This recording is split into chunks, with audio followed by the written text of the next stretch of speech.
కేంద్ర ప్రభుత్వానికి సీఎం చంద్రబాబు ధన్యవాదాలు తెలిపారు. కేంద్ర బడ్జెట్లో రాజధాని అమరావతికి 15,000 కోట్లు కేటాయించడం చాలా సంతోషంగా ఉందన్నారు. అమరావతి అభివృద్ధికి కేంద్రం కట్టుబడి ఉంటుందని చెప్పడం హర్షణీయమని తెలిపారు. అలాగే పోలవరం ప్రాజెక్టు నిర్మాణానికి త్వరితగతిన పూర్తి చేయడానికి కేంద్రం స్పష్టమైన హామీ ఇచ్చిందని చంద్రబాబు చెప్పారు.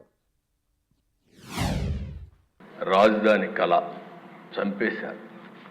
అమరావతి దేవతల రాజధాని. అలాంటి అమరావతి నిన్నటి వరకు ఏమైందో మనం చూసాం.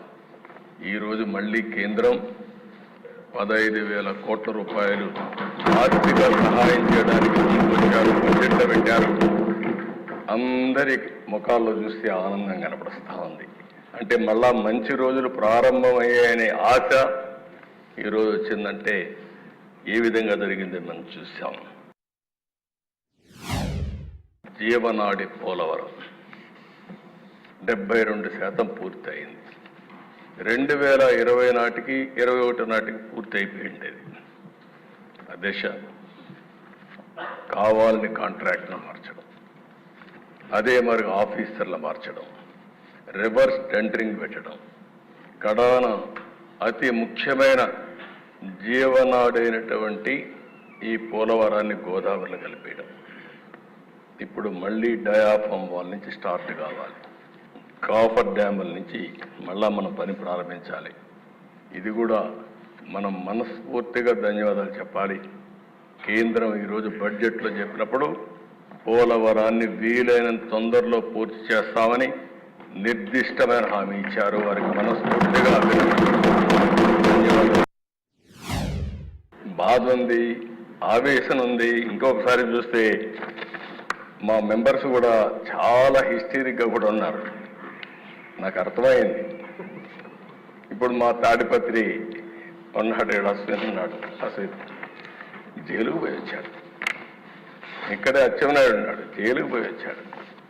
నారాయణ ఉన్నాడు, తిప్పి తిప్పి తిప్పి ఎక్కడికెక్కడికో తీసుకుపోయి అదృష్టం బాగుండా అరెస్ట్ కాకుండా జైలుకు పోకుండా బయట వచ్చాడు. ఇవన్నీ సరే. రఘురామకృష్ణరాజు ఇంకేమవుతాడో తెలియదు. ఆ రోజు రాత్రంతా నిద్రలేదు.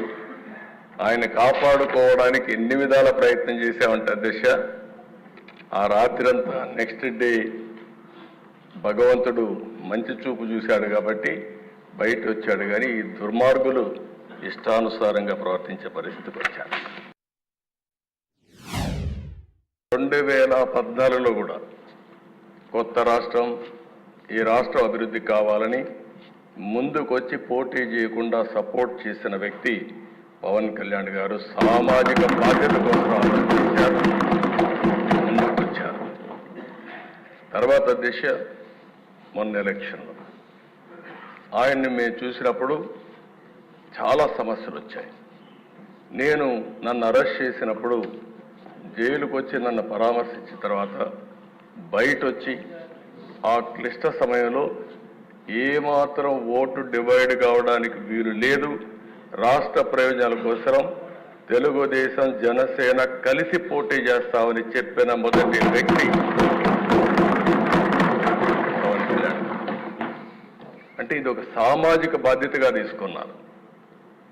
రాజకీయంలో అరుదైన సంఘటన ఇది. ఇద్దరం కలిసిన తర్వాత బీజేపీ వారు కూడా ముందుకొచ్చారు, కేంద్ర నాయకత్వం. ముగ్గురం కలిసిన తర్వాత దిశ ఇది ఒక సునామీ. ఎవ్వరూ ఊహించిన సునామీ రాష్ట్రంలో వచ్చిందంటే ఎన్నికల్లో కూడా మనం తీసుకున్న నిర్ణయాలు కారణం. ఆ నిర్ణయాన్ని మళ్ళీ మనందరం కలిసి వారు ఒక మాట చెప్పారు, మనస్ఫూర్తిగా వినిపిస్తున్నా.